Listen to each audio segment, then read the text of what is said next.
Welcome to the Low Carb USA podcast, where we seek to inspire you to help us build this community. I'm Doug Reynolds. And this is Pam Devine. So in this episode, I'm chatting with a fascinating guy. His name is Eric Reynolds, funnily enough. His name is Reynolds as well.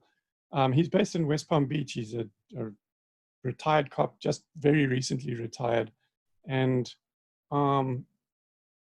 suffering from PTSD. He was involved in a big shootout and got shot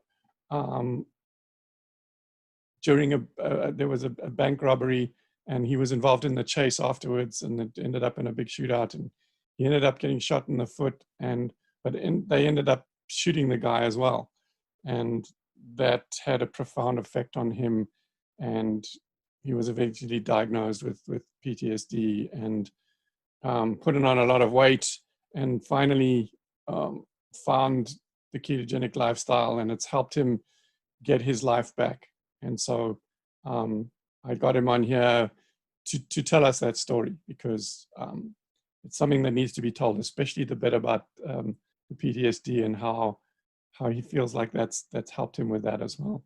So here's Eric Reynolds. I've always questioned. I played a lot of American football growing up, right? And Right. I hit my head all the time, and all throughout my life, I was kind of thinking, I felt a little punch drunk, Right. you know, and I just thought I was hitting my head playing football. Luckily, I didn't go all the way through college and finish, playing football. I went to Florida State, but I didn't get it in football, and kind of felt kind of like dumb at times. I didn't know what it was, and looking back through history, now I know it's diet, it's environment, it's everything that matters. And, the way we learn in school, it's a different structure than, it's not made for everybody. So I had some concussions. So when I got into police work and started dealing with the stress of it, the alert tone's going off, and you don't know if you're going to go see a dead baby, or if you're going to have to, go to a fire, or if you just own a bank robbery or whatever. And it's very up and down. They talk about the insulin levels going up and down. Well, this is your cortisol levels going up and down all the time. Going crazy, yeah. Yeah, and it's not healthy. I mean, the police work's a man-made career. We weren't doing it before agriculture came along, right? When we were in villages, we had some security, but we didn't have armed guards walking around. So it's very stressful. I've seen what happened. A lot of my friends getting divorced, then having to work extra because now they're supporting the ex and the kids and their new life and her new life. So guys, and whoever gets divorced, I'm not saying who's right or wrong. It's just, that's what I saw. That's what happens, yeah. Struggling, busting their butts, and got nothing for it, right? Yeah. And then, you hear about old guys retiring and passing away, and just, wow, man, he worked 35 years and he only got to live his pension for 10 or something, That starts the ball rolling. I started thinking, what can I get out of this job, So I kind of had a goal in mind. Well, on June 12, 2012, regular patrol day, I'd done some different special units, jump outs, community stuff. I helped a lot of kids bicycle rodeos. That was always fun. I think that's where I got this kind of passion to start maybe teaching or helping people, start with little kids. And on June 12th, there was a bolo from another city that went out. There was a bank robbery. A guy robbed the bank with a gun, and he was seen driving away in a red Crown Vic. And they sent a bolo out to everyone around just in case he crosses into our city. And I picked up a similar car, but it was a Lincoln Town car, not a red Crown Vic. But we know in police work, people get it wrong all the time. They don't know the make of their cars. They know the color. And so I got behind him, and he stops. I didn't even light him up. I'm like, why is this guy stopping in the middle of the road? Well, looking back, he was going to ambush me if I walked up. I didn't know he was a bank robber at the time, but luckily I had about 12 years into my career, and I knew not to rush things. If I was a rookie, I might have jumped up and been like, hey, sir, your car matches the description. Can I see some ID? And he would have been, So I don't get out. I wait on backup, and then he takes off. So now we're in a little car chase. It's on YouTube. If anyone wants to look it up. It's my dash camera. Go through some chases. He decides to watch some cars. He finally crashes. He crashes so fast that we didn't expect him to crash. So I kind of run up on him by accident on my car. And I'm not tactically in a perfect spot. So when I jump out, he opens his door, which is partially bent from the crash, and he just starts shooting. And all I see is gunfire. It's like the Wild West when they used to make people dance. Well, I was dancing. And I was, oh shit, I'm getting shot at. So I'm returning fire. It's almost like suppression fire. I don't even know where they're going. I'm just pointing right at that car, you know. My partner, he was in another car. He's exchanging gunfire. And then we finally get together, and then we lock in, and we just start laying rounds down. I think about 35 rounds we put into that car and guy. So after the ordeal and we're backing away, I realized I got shot through the foot, and I took a nick off my right shin. Still adrenaline pumping, you know, it didn't hit any joints. I mean, it just cut right through muscle in my foot. So the, you know, adrenaline kept me in the fight for a little while. And then finally pain sits in, you go to the hospital, they bring your family to the hospital, and, you know, everyone's patting me on the back. Awesome job, man. You killed that SOB. And I'm sitting there like, holy shit, I just had to kill somebody. Like, I knew I had to do it, but it's still a surreal moment, you know, and I know those guys have probably done it multiple times, but this is my first one, you know, and it was a combat moment where he was trying to kill us and we had to kill him. It was a very primal feeling I had at that point. Almost going back, I was telling my wife after the incident, it was like I was a warrior on a battlefield and had a sword. Like I was just that enraged that guy was shooting at. My son was 5 months old. They brought him to the hospital. He's stressed out, crying. It was just a horrible night. Go home, foot's wrapped up. They did a couple procedures to pull out the pieces of the bullet that had broke off in my foot. And then I see my story on the news. Boynton Beach cop shot. I'm like, wow. And you're realizing it's you. It's a really weird feeling that now you're the news story and you're not like being indicted or something, like, you know, you're always worried about that as a cop doing some messed up, and then your face is gonna be all over the place. So the first, you know, couple months, you know, I'm rehabbing, coming back, and guys are, when are you gonna come back? So I come back to the road 3 months later, right? Things aren't the same, obviously. You know, I'm a little bit more on edge. Every call I go to, I'm a little bit more paranoid. I mean, am I going to be in another gun battle on this call? And that's natural for, you know, anybody to go through a traumatic event. You know, it doesn't have to be a police officer. It could be a car accident. You know, now you're scared to go down that road or something. So it just started building slowly. Like I wasn't comfortable, you know, and there was a call particularly where I almost shot a shoplifter because he didn't have any weapons, but he wasn't listening to my commands, and he reached in his pockets. And I was close. And turns out when I got him on the ground and cuffed him, I'm like, why were you reaching in your pocket? He goes, I've never had a gun pointed at me before. I was so scared, and I was just trying to get my identification for you. And I'm like, I almost blasted this guy for getting his ID, you know? Which I guess in theory, he wasn't listening to my verbal commands, and I couldn't see his hands, so I could have articulated it, but I still would have had to live with that, you know? So I was like, man, this is crazy. And then luckily I got an olive branch sent to me when the opening opened up in the evidence unit, which is inside the police department, and I'm in control of all the evidence that comes in and out with another individual. And I'm like, wow, Monday to Friday, like 8 to 4 job. I'm at home on the weekends. I don't have to deal with all the stress of everything out there. I jumped in it, got the job. And that was like a year after my shooting, roughly. Things calmed down. I'm like, all right, I got this, you know, I'm good. And then stuff started happening within our department. Some changes started coming, and I got word that they were going to possibly take all our cops, because we were low in numbers, to bring them all back out on the road patrol. So I had the anxiety again of, I'm going back out there. I'm going to have the stress again. So we started bringing it back, even worse this time, you know. And I mean, people are familiar with PTSD, but I wasn't familiar with it, you know, and we always heard gun shy back in the day, or, you know, something. I didn't really understand it. And here I am living it. You know, I scared to go outside in crowds, or scared to take my family places, being strapped all the time, wherever we go, you know, leave the kids at home. I'll go do the shop, and it'll just be a one-man, you know, rogue mission or something, kind of like what we're doing now. And we didn't go out to eat. It was just, I was hiding. You know, drinking, gambling, you know, just, you know, a lot of it was fantasy football stuff. It wasn't like I was putting our mortgage down, but, you know, just stuff to keep me not thinking about other things. And so I battled that. I was gaining weight. I think my shooting, I was about 220 pounds. maybe 225.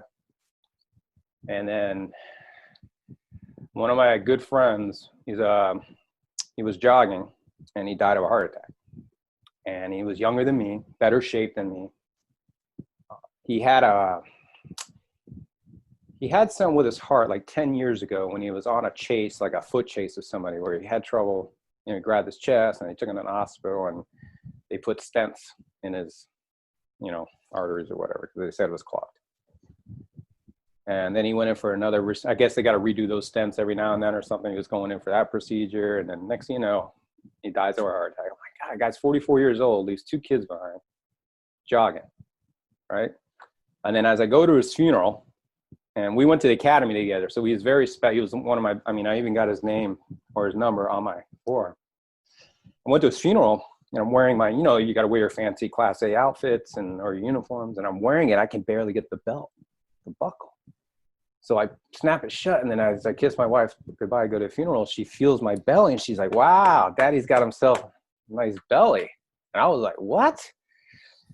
And I was like, oh my God, I need to do something, right? Meanwhile, I'm still battling the PTSD. Now I'm worried about my fat in my body, my heart, my children. I had a second son after the shooting, like a couple years later. So my focus is my 2 boys and my wife. But I still can't get it out of my head, the anger and the how quickly I get into the red, even with my own kids or I couldn't get a handle on it. And she's like, you need to talk to somebody. So I took the leap of faith, mentioned it to a supervisor that I trusted. You just can't go around the police department saying, guys, I'm having a hard time. So I went to one of our lieutenants. He'd been in a shooting. He understood. So he pushed me the right way. And you have to go through, I think it's, any public or private assistance you need to get. I went that way and she goes, yeah, man, you got PTSD. You need to see somebody. And she told me to file workers' comp claim for the therapy that I was probably going to get for PTSD because it's from that whole incident. So then I had to go the route of workers' comp, going before a board of lawyers that pretty much had me break down in front of them to get the coverage and get the care I needed. Sorry. They humiliate you. So that's what that is. All right. So I finally get the help. I finally meet Dr. Mark Barnett in Palm Beach Gardens, Florida. Just give me 1 second to wipe this off my face. And he was the first one to make me feel okay. And what he said to me, he goes, Eric, you're going to have to learn how to dance with it. It's not going away. You're just going to have to, manage it. And there's different things you could do. He mentioned meditation, cut the drinking out, exercise more, which I've always been a heavy exerciser, not like you running miles and all that over mountains and stuff. I always play basketball and more active sports, that type of stuff. So I'm sitting in his chair and he's telling me that, and I'm like, okay, I can work on this. And he's telling me different things to do. I never thought about diet. Never thought about it. I thought talking about it and maybe controlling alcohol and depressants, any medications they would maybe try to put me on. I was like, no to that. And I saw him every 2 weeks and we just talked and talked and talked and then started helping me understand. And then he would interview my wife and my children and say, all right, how's Eric doing? Because he wants to know from their perspective. Because I can come in and say, everything's great, doc. And she's going to say, hey, everything's not. So that was very awesome that I found the right guy. So then about 2017, I see a Halloween picture of me and my kids, and I look really round. I'm like, I'm not a round guy. Like, when did I turn into that guy? And I'm like, geez, and I got on the scale like 245 pounds. And I'm like, that is not a good weight for me. And I couldn't figure out what was going on because previously my primary doctor was trying to put me on statins because my cholesterol was high. I didn't know anything about cholesterol then. And then I just stayed away from the doctors for like a year and I started doing the ketogenic. I talked to a buddy of mine and he told me me all about it. And then I dove into it, really understanding it, changing some things here or there, getting away from the sugar. Fasting was a huge success. I didn't realize would be so important with me. I would do an 18-hour fast and eat between, I go to work by 8 o'clock. By the time I came home from work, I already ate on my food at work. So I didn't have to worry about myself at home. So that helped me out a lot. So I started losing weight pretty fast. I think I lost like 20 pounds in like a month or maybe it was like 2 months. And I was like, wow, this is great. I've never lost weight like this, Meanwhile, everyone being skeptical because other person I ever saw lose weight like that, it was because something else was bad at what's going on, and I just kept diving further into it. And, I'm getting rid of this processed stuff. My wife's very health conscious. Our kids are on no sugar. They eat pretty much like a ketogenic diet by accident. We didn't mean to start them on that. It just happened to go along the way because she's a hard charger. She natural childbirth, no meds, no painkillers, nothing. And she breastfed them for almost 3 years. So she's very health conscious and she understands about process a lot more than me. And she's always talking to me. And of course, men, we end up tuning our wives out eventually, just like, yeah, whatever. Of course, it took my friend to open my eyes to keto and start doing that. So as I started losing weight, I started realizing other things were going on. I started feeling better.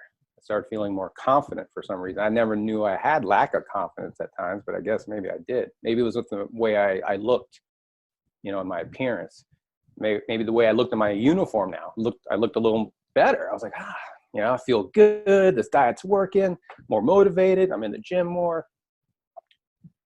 And then, I pretty much did keto and started helping cops at work and started my own group page just for first responders to kind of ask questions. And how can I help you eat when you're on a shift? Like, where can you go? I mean, I'm not saying fast food is the best way to go, but sometimes you can get in there and get a couple of patties without the buns, you know what I'm saying? Just kind of get through a shift. Chicken wings without the sauces and stuff like that.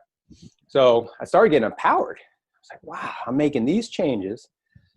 And I lost about 45 pounds. I got down to 200 pounds for my 30th year high school reunion. I remember I was feeling really good. I was like, wow, thank God I'm not the big fat guy like I'm seeing around. Not to call people fat, but I'm just saying that's what I saw at my reunion. So as this is all happening, I realized that I'm coming up on a possible retirement date, that if I want to leave early on an early retirement, that opportunity is going to be there. And it turned out to be October 2019, but this is going back a year before that. And the wife and I decided we wanted to travel the country. We were already homeschooled. So we got a truck and our trailer's being built, and we made a plan to travel, see all the national parks, and maybe spread the keto word out to people, maybe help people. But that was just a little idea we had. And then, I pretty much maintained about 200 for about close to a year. I didn't really change the diet. I thought I would slowly lose a pound, maybe a month. And after a year, I'd be down 10 pounds. It's like, hey, there's that 10 pounds I couldn't shake. And I wasn't thinking about the PTSD as much anymore. All of a sudden I'm thinking about other stuff. I'm not like harping on that negativity or that event that happened. I'm not thinking about it as much. I'm not thinking about the Lincoln Town Car I'm behind on a highway that used to bring me back to the shooting. It wasn't as intense anymore.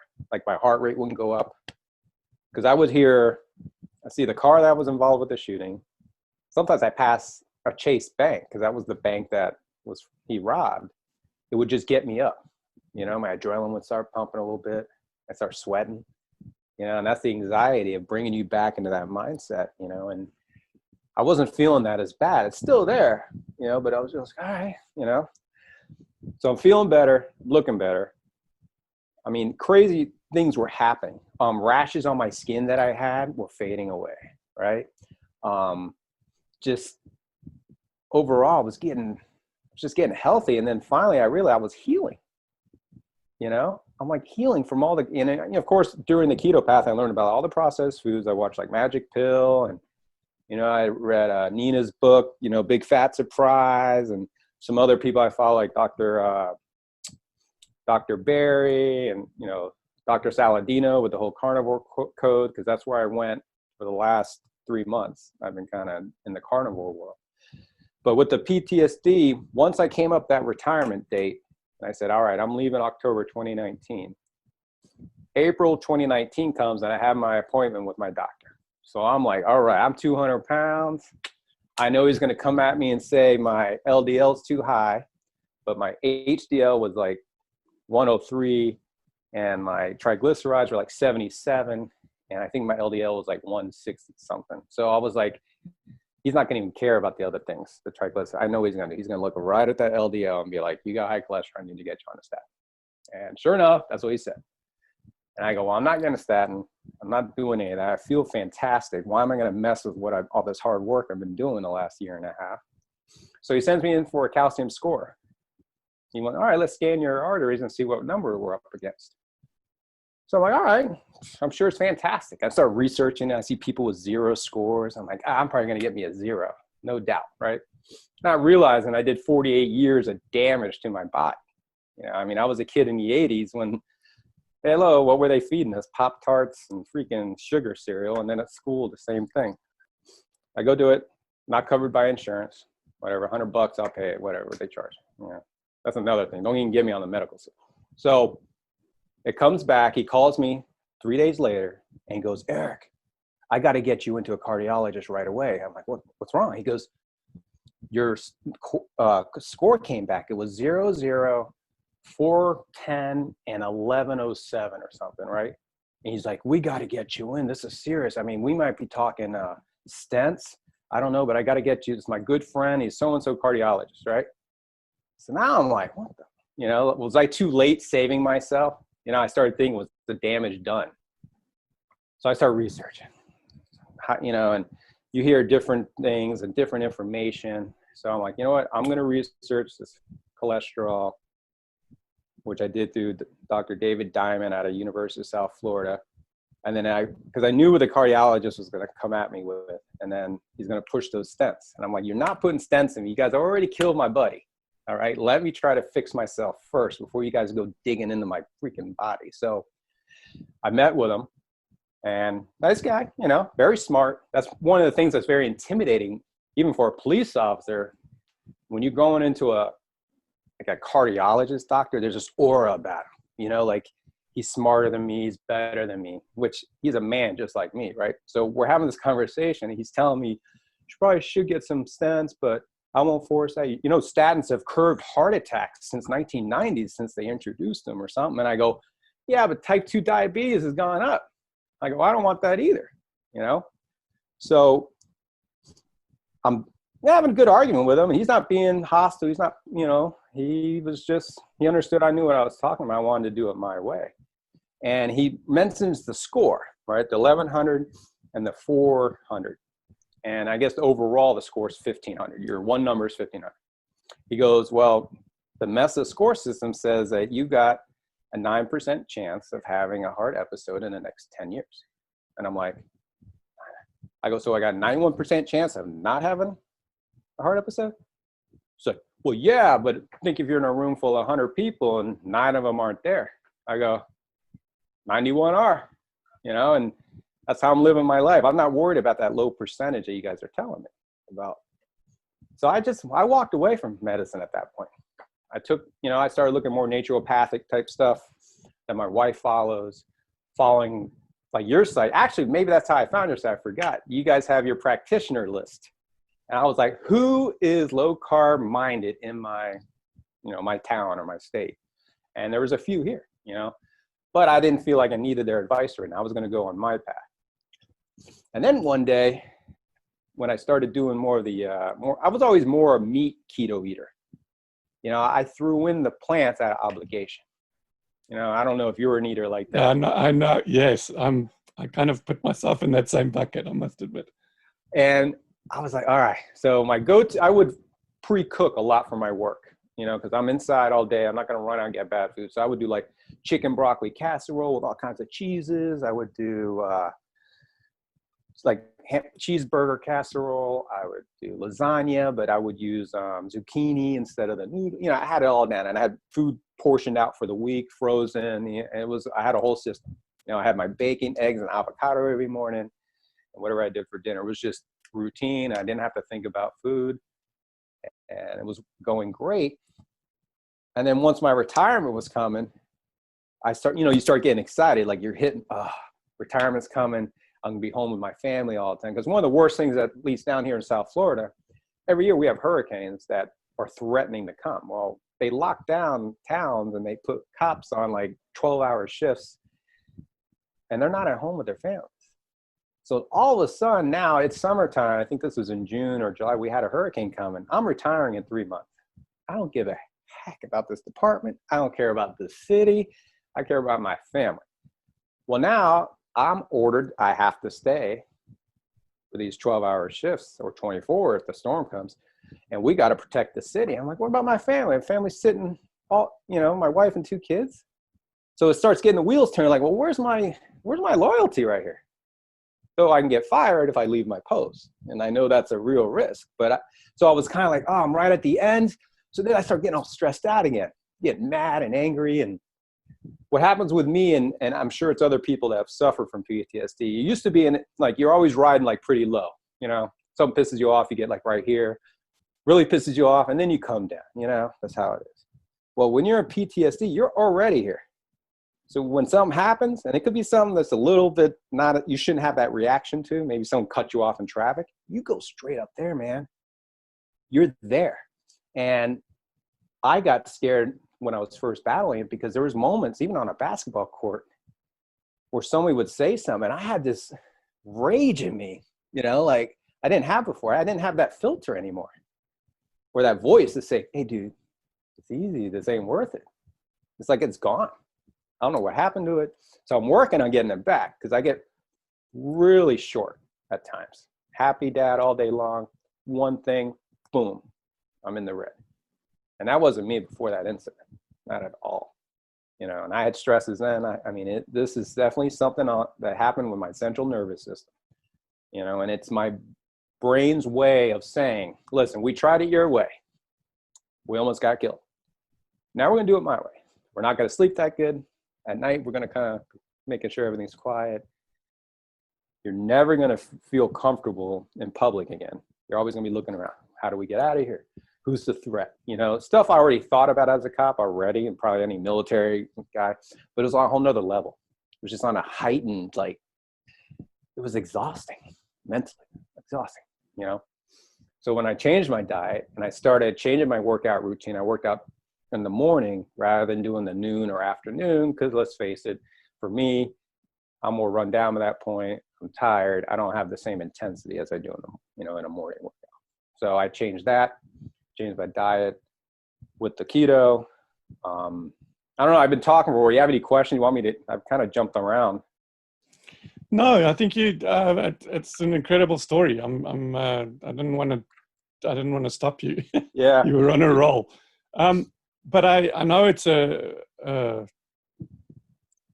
sensitive subject for you, but I would like to hear about what the biggest thing for me that I take from the story is how it's helped you with PTSD, because I know there are so many people out there that are struggling with that. And not just military people. I mean, people can suffer from PTSD from a traumatic experience. It doesn't have to be a military experience or a police experience. Right. And I've heard a lot of people talk about finding that this helps them. And I've done a couple of interviews with other guys that where it has helped. It's helped with chronic pain, and it's helped with the PTSD symptoms. So I know it sounds like you're saying to me that it's not gone away, but so tell us how it's helped. I mean, is it like just a whole lot better? It's easier to manage now. Since you started the keto diet, how has that helped you with your PTSD? I'm not saying PTSD is a brain injury, but it's definitely, affects your brain. So I go, It's a maybe if I, neurological injury, right. that's for sure, right? So if I heal my brain a little bit, maybe I didn't know it at the time, but now I'm looking back and I think indirectly me eating right, getting off of sugar, getting my insulin levels, flattened out, retiring was a big thing. I can't tell any of the cops or military guys out there. I mean, the military guys got to speak for themselves. I only know the cop life, family and military. So I know that side a little bit, but I'm not going to talk about it. But when you get out of the stress of the job and worrying about rank and then worry about what your sergeant or you worry about this, once you get all that gone and you just step out of it, you really realize how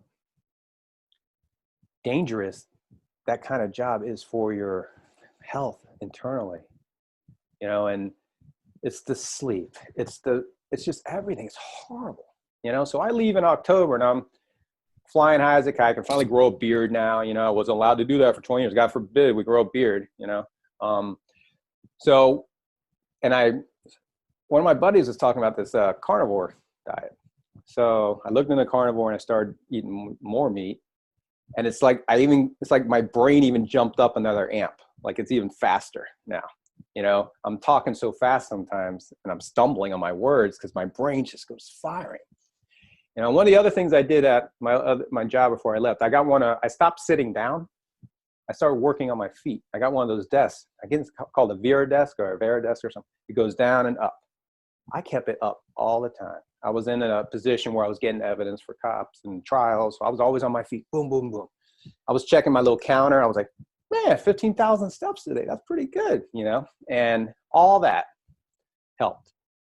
But the biggest thing was understanding cholesterol and the myth and the propaganda behind it, because of the statins and the way they've fudged on the statistical numbers. And I'm like, wow, I got really offended that they've been pushing statins on everybody when it's, possibly causing more damage. And then that just started. I started looking, what's sugar all about? Dr. Lustig talks about sugar. I saw his speech. I'm like, how is sugar even is legal? I don't know. I mean, to me, it's no different than cocaine. I mean, one's more addicting, but long term, they're both causing amount of deaths, even more on sugar. And then you start looking back towards government, the FDA, American Heart Association, and you're like, oh my God, what is this world that I just jumped into? And now we're seeing it now. It's so funny how things have worked out. Like 3 years ago, I was metabolically sick. I was obese. My body fat was like 29 to 30%.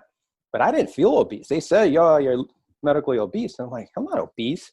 I got guns, I'm a freaking tough cop. I'm throwing up bench. I thought it was, but when I started losing the weight, man, I started realizing how much fat I had all over my body, around my organs and my muscles. Like around my muscles, I was like, I didn't know I had fat around my muscles. Obviously, you got fatter, but really seeing it and dropping. Now I'm a size 34. I haven't been a 34 thing ever. I think I was a 32 at one time as a fat kid. And next thing you know, I started junior high and I jumped straight to the 36s. So that was pretty shocking to see the clothes changing and my body changing. And my confidence and understanding what I'm putting in my body now that I never really understood before. I always trusted the news. I trusted what they told my mom or would tell me. It's got vitamins. And then even my PTSD psychologist, he actually saw as a client, let's say someone that works for a pretty famous cereal company. Well, she was a lab tech in their company. And he asked all those nutrients that they say are in there, all these vitamins and all that. And she's like, yeah, your body will never get that stuff. You'll never absorb that stuff. That's just marketing. I was like, what? So what I'm saying? The American Heart Association sticker on all the boxes, they just pay for it. You just start seeing all this corruption.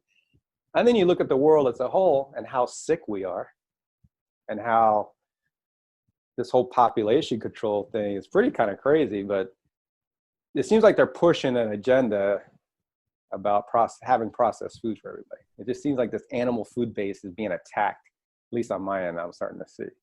Mm. You know, I know that's getting off the PTSD and the my change, but I still don't sleep well. I'm still a light sleeper. You know, that could be just being a dad too. I mean, I never had a long enough chance being a dad before I got shot to see if that's just being a dad. You know, like, oh, I got to make sure the house is, you know, safe. I don't know. I still get, like I said, my short temper at times, and I used to be called Easy E. So I was just easy going. You know, I never wanted to cause any fights unless I got pushed or something. You know, just, hey, I'm cool. Let's not fight. And now I'm like, you want to fight? It's like totally done a 180. And, you know, I'm going to be honest. My wife and my kids have been the motivation, a lot of it. If I was by myself, I don't know. I don't know if I'd have had that fear of not being around for them that I have now, you know, and that motivated me. And then my own success. And, you know, obviously when you start looking like, I don't look anything like I do when I met my wife 12 years ago. And the running joke is she, you know, got a new man, you know, and she did. And I'm a better man than I was when she met me. So it's been an interesting journey, and everything's happened. It's crazy for a reason. You know, my poor buddy passes away, but indirectly in his death, he saved my life. And then that empowered me to want to help other people, make sure my kids understand what they are doing to their bodies, because eventually they're going to be 16-year-old kids hanging out with their friends, and they're going to eat that garbage food. I want them to know at least what it is, you know, what it's going to do to their bodies, and how it's modified to make you want it again and again, you know. So it's, you know, that's my, you know, passion right now, is to just try and let people know that the stuff usually in those boxes and in between the green and the meat aisle isn't really all that good for you, you know? Yeah, that's put in mildly. And you've just recently signed up to do a course, a training course, right, to become a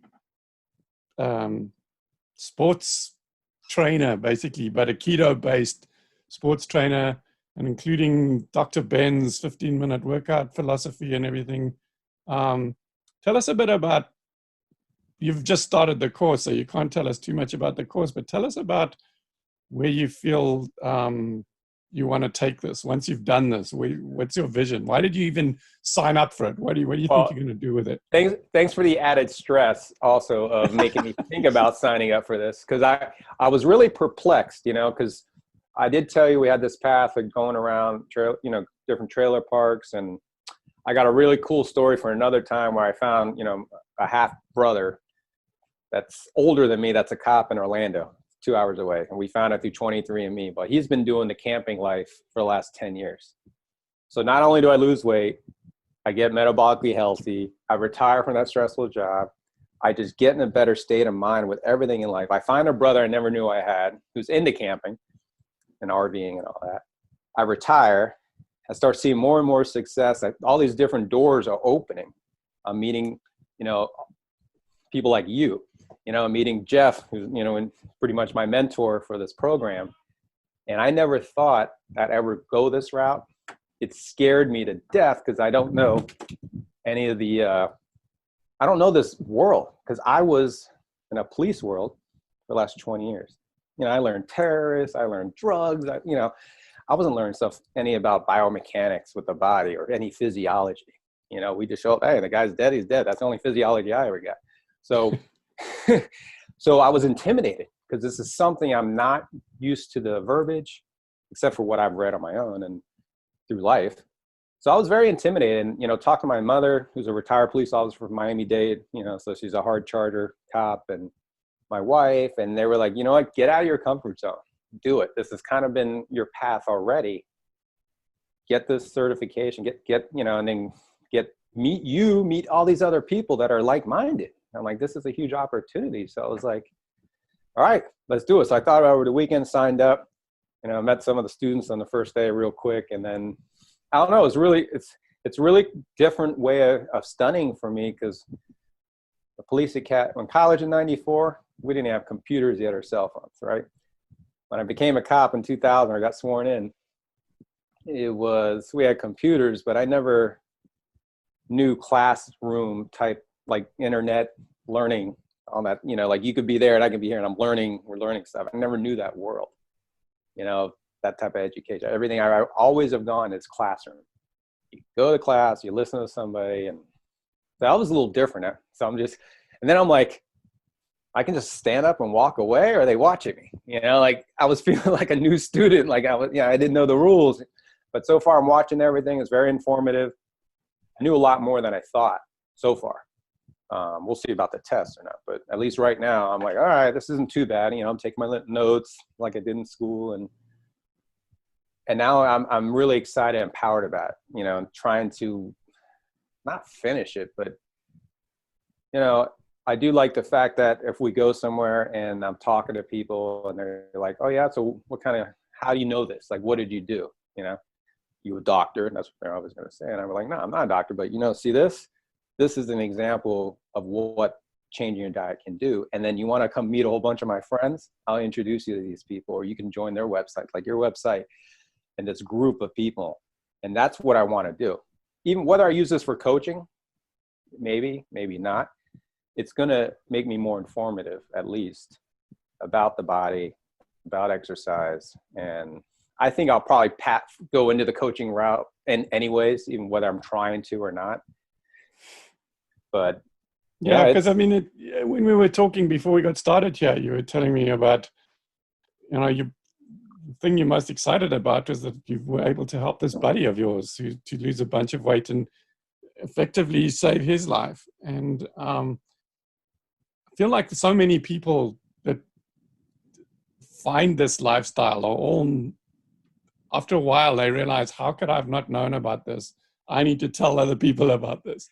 See, and that's where the PTSD comes in at times too. Because when I started finding out how they lied to my mom about, well, they didn't lie, like June, her name, this is what he needs to eat. It was just all the commercials and everything saying that, putting toys in the cereal boxes. So I'd buy that freaking cereal. And then the school lunches we were being fed, they were telling her it's nutritious. It's good for him. It's got all the vitamins and everything. So how come in 1980, and I look back at all my pictures, I'm 10 years old, I got a little belly growing, right? It started. I didn't have a belly at 8 years old or 7. All of a sudden I'm seeing it. And then I see it through junior high where I got a belly. And then high school, I got a belly. Next thing you know, I'm playing defensive lineman. Well, what do you do as a lineman? You got to get heavier. Eat, lift. And that became my passion. That's how I knew how to eat. And then I got mad knowing that they lied to the whole country. Right. That the science has been flawed and they covered it up. They paid people off. Like, it's like watching a mob movie. And you're like, oh my God, everybody's a crook. Everyone. You know what? Crazy. I've never heard it. That's brilliant. I'm going to take that.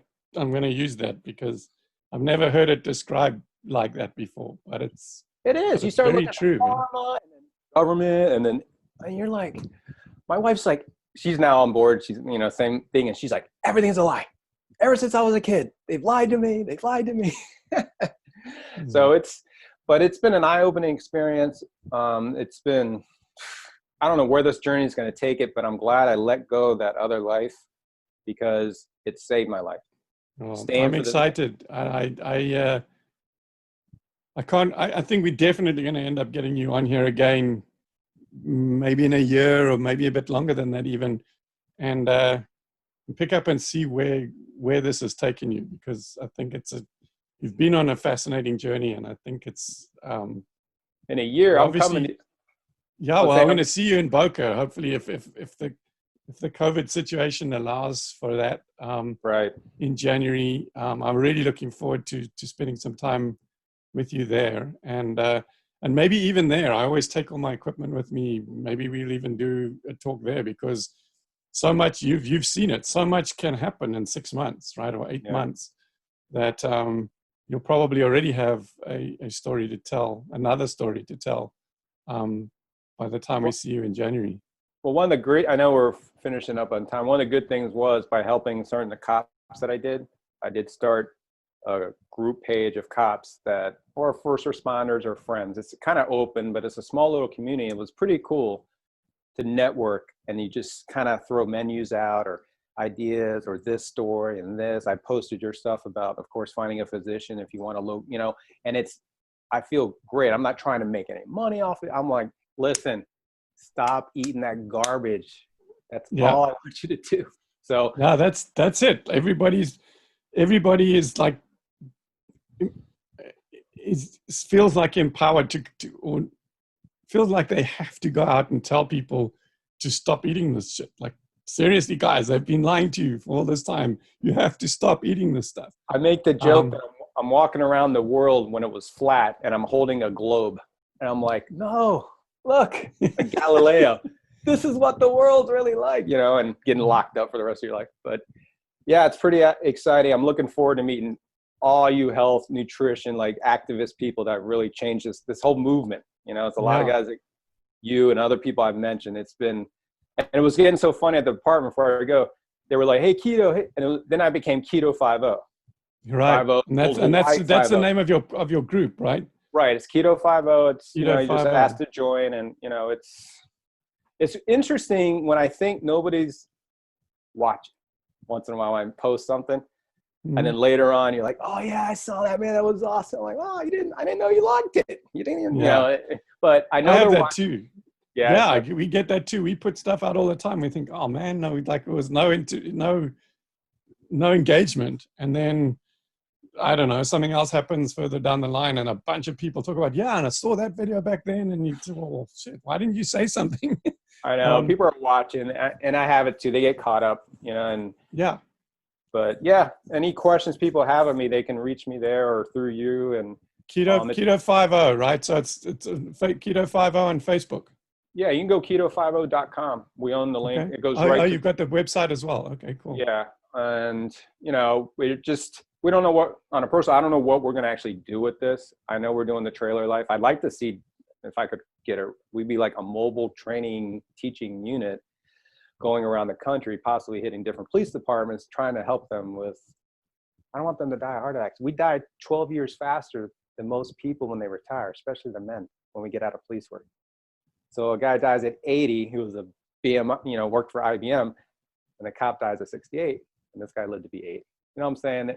Mm-hmm. And the numbers differ per cop and per person and health, but overall, we don't live that long after we get out of the job. It's because we're killing ourselves. Okay. And that's what I want guys to do. And I'm an example for a lot of the guys in my department.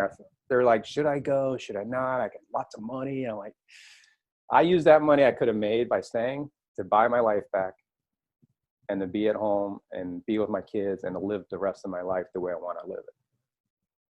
Well, good for you. Can't wait to talk to you again. See you in Boca, and we'll get you on again to hear where this life has taken you. All right, man. Thanks for the opportunity you gave me, man. Yeah. Thank you thank you for showing up. All right. I'll talk to you guys soon, man. You've been listening to an episode of the Low Carb USA podcast. You can support us on Patreon at patreon.com/lowcarbusa.